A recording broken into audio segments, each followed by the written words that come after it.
তো মাঝে মধ্যে যখন যেটা খেতে মন চায় ওইটাই করি।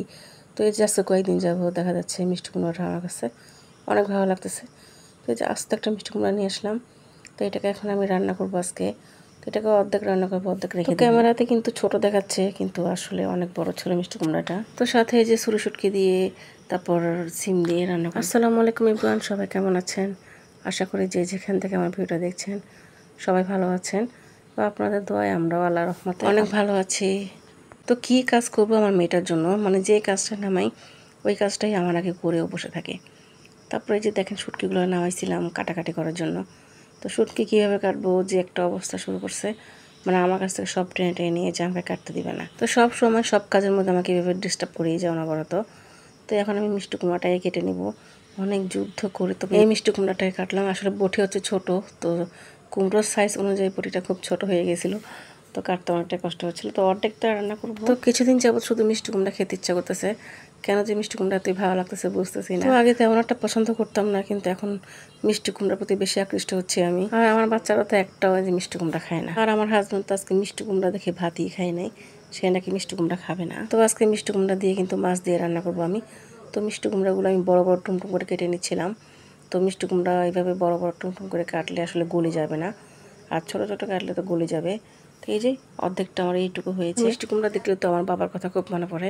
তো আমার বাবা কিন্তু আমার হাতে মিষ্টি কুমড়া রান্না অনেক পছন্দ করে। তারপর বিচিগুলোকে নিয়ে নিলাম, এই বিচিগুলো কিন্তু আমার কাছে অনেক ভালো লাগে। তো এই যে কুমড়োর বিচিগুলো দেখলে কিন্তু একদম শৈশবের কথা মনে পড়ে।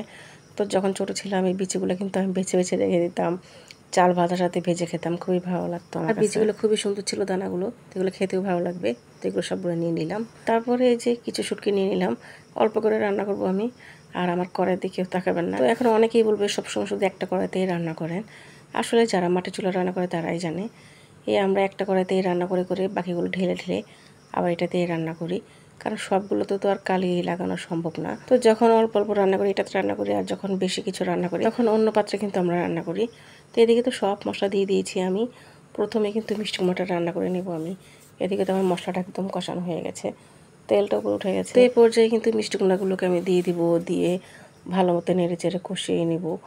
আর এইভাবে কষিয়ে রান্না করলে কিন্তু ভালো লাগে। অনেকেই দেখি তেলের মধ্যে ছেড়ে দেয়, তেলের মধ্যে ছেড়ে দিয়ে পরে আস্তে আস্তে সব মশলা দিয়ে দেয়। তো যার কাছে যেমন ভালো লাগে সে সেইভাবেই রান্না করে। তো আমার কাছে এইভাবে ভালো লাগে, তাই আমি এইভাবেই রান্না করতেছি। আজকে কিন্তু তেলাপিয়া মাছ দিয়ে আমি রান্না করব আমার এই মিষ্টি কুমড়া। মিষ্টি কুমড়া এমনিতেই মিষ্টি, তো আমি আর চিনি দিলাম না। আর এই যে এইটুকু মাছ নেব আমি, তো এগুলোকেও ভেজে নেব আমি। এদিকে আমি ঢেকে দিলাম, ভালো মতো কষিয়ে নিচ্ছিলাম। আর এখানে নুন হলুদ দিয়ে আমি মেখেছিলাম মাছগুলো। তো আমার ভাত হয়ে গিয়েছিল, ভাত হওয়ার পরে মাছগুলোকে ভেজে নিচ্ছিলাম।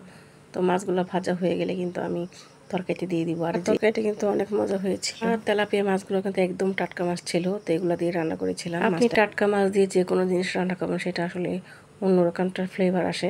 তো মাছ কিন্তু ভাজা শেষ, আমি তরকারিতে দিয়ে আমি কয়েকটা বলক তুলে নিব, তাহলে সব মাছের ঘ্রাণটা বের হয়ে যাবে। তারপর কিন্তু ধনেপাতাটা দিয়ে দেবো নামানোর আগে। তো এদিকে তো আমি শুটকিগুলো পেঁয়াজের মধ্যে দিয়ে দিলাম, একটু হলুদ দিয়ে দিয়েছিলাম। তো এগুলো একটু ভেজে নিচ্ছিলাম, ভেজে নেওয়ার পর কিন্তু মশলা দিয়ে সব কিছু কষিয়ে নেব। আর এই যে ফ্রোজেন করা সিম ছিল গাছের সিম, তো ফ্রিজে কিন্তু এতটুকুই পড়েছিল, তো এগুলো রেখে আর কী করবো, তো ভাবলাম আজকে শুটকি দিয়ে রান্না করে ফেলি। এদিকে তো আমি মশলাটা ভালো মতো কষিয়ে নিচ্ছিলাম। অনেকদিন হলো শুটকির তরকারি খাই না, তো অনেকদিন পর শুটকির তরকারি রান্না করলাম। তো গাইস আজকের মতো ভিডিওটা এখানে শেষ করবো। এই পর্যন্ত আপনারা সবাই ভালো থাকবেন, সুস্থ থাকবেন, নিরাপদে থাকবেন, আমাদের জন্য দোয়া করবেন। দেখা হবে নেক্সট কোনো ব্লগে। আল্লাহ হাফেজ, আসসালামু আলাইকুম।